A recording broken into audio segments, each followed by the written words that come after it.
안녕하세요. 멋진 아재입니다. 여러분, 소득주도의 경제성장 정책이라고 아시죠? 지금 현 정부가 가장 강력하게 밀고 있는 핵심 경제 정책 중에 하나인데요. 기본적으로 임금 인상을 해서 총수요를 늘리고 그에 따라서 기업이 활성화되면서 성장률은 높아질 수 있다. 이런 주장이거든요. 포스트 케인지언 경제학자들이 임금 주도 성장 이론을 말했는데 거기에 뿌리를 두고 있습니다. 올해 들어서 최저임금이 16.4% 인상해서 7,530원이 됐잖아요. 이게 바로 소득 주도의 성장 정책의 핵심이었습니다. 문제는 갑작스럽게 최저임금을 급상승시키니까 여기저기에서 불협화음이 나오기 시작하는 거예요. 제일 먼저 아프다 하는 데는 600만에 달하는 자영업자 소상공인입니다. 자영업자 소상공인 입장에서는요, 사람을 고용해서 제품을 만들어서 파는 일을 하잖아요. 저는 이제 오미래 소우유 국밥을 운영을 하고 있으니까 원재료나 부재료를 사서 국밥을 만들어서 판매를 하는 그런 일을 하고 있습니다. 문제는 임금이 올랐죠. 16.4%. 원재료, 부재료 살 때 이미 거기도 인건비가 오르는 내용이 반영이 돼서 저는 더 비싸게 살 수밖에 없습니다. 배달도 마찬가지예요. 배달 대행료가 올랐어요. 그러면 자영업자 소상공인 입장에서는 가격을 올려야 되는데 가격을 못 올려요. 안 그러면 손님이 안 오거든요. 이게 소상공인 자영업자한테 눈물로 안겨준 현실입니다. 기업이요?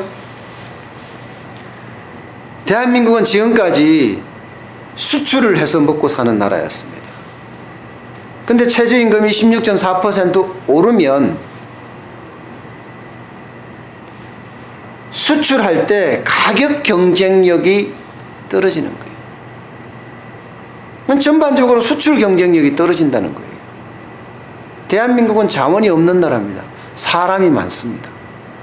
사람을 핵심 요소로 인정을 해서 이 사람들의 능력을 키워서 우리는 물건을 만들어서 팔았습니다. 그래서 이런 부를 취했죠.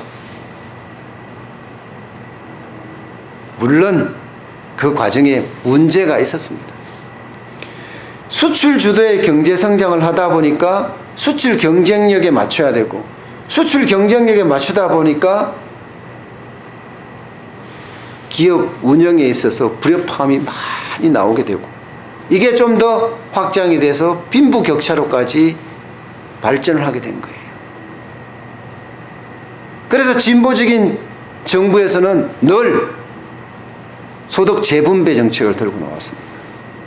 국민의 정부가 그랬고 참여정부가 그랬습니다. 그렇지만 말입니다. 국민의 정부나 참여정부는 시장의 손은 안 댔습니다. 시장의 손이 들어갈 때 시장은 왜곡된다고 생각을 했거든요. 그러나 지금 정부는 다릅니다. 국가주의를 앞세워서 시장에 지금 본격적으로 계속 손을 뻗치고 있습니다. 최저임금이 그렇고요. 부동산이 그렇고요. 재건축에 대한 사중 옥새를 채울 정도로 프랜차이즈 산업인데 원가 공개하라는 이야기도 그렇고요. 아파트 분양 원가도 공개하라는 말이 나오고요. 이러다가는 기업들한테 제조 원가 공개하라는 이야기가 다 나오겠습니다.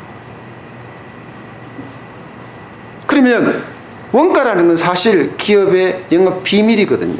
영업 비밀을 공개한다. 그럼 누가 기업을 하겠습니까?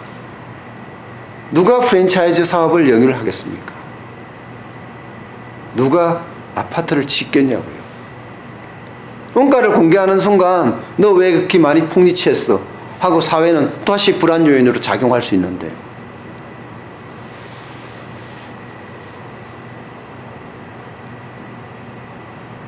지금 경기는 엄청나게 안 좋습니다. 앞으로 나올 경제 정책들을 보면 두렵기 때문이기도 합니다. 최저임금 인상됐죠? 근로시간이 68시간에서 52시간으로 단축된다는 이야기가 있습니다. 통상임금 관련해서는 또 법원의 판단을 기다리고 있습니다. 이런 것들이 한꺼번에 불어 닥칠 때는요, 기업은 생존마저 위태로워질 수 있습니다. 큰 그림을 봐야 될 것 같아요. 소득 주도의 성장 정책. 글쎄요. 뭔가 보완적인 요소가 있어야 되지 않을까 싶습니다. 물론 혁신성장 정책이라고 들고 나오긴 했어요. 근데 아직 잘 안 보여요.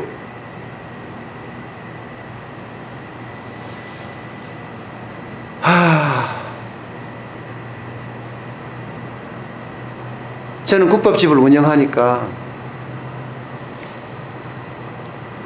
가게가 잘 됐으면 좋겠어요. 경기가 좋았으면 좋겠어요. 그래서 사람들이 와서 국밥을 많이 먹어줬으면 좋겠어요. 그렇게 하려면 정부는 큰 그림을 그리고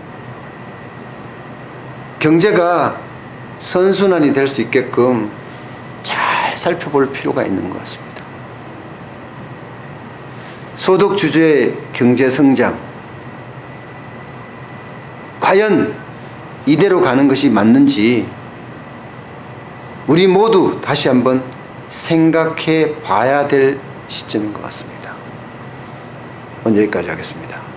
고맙습니다.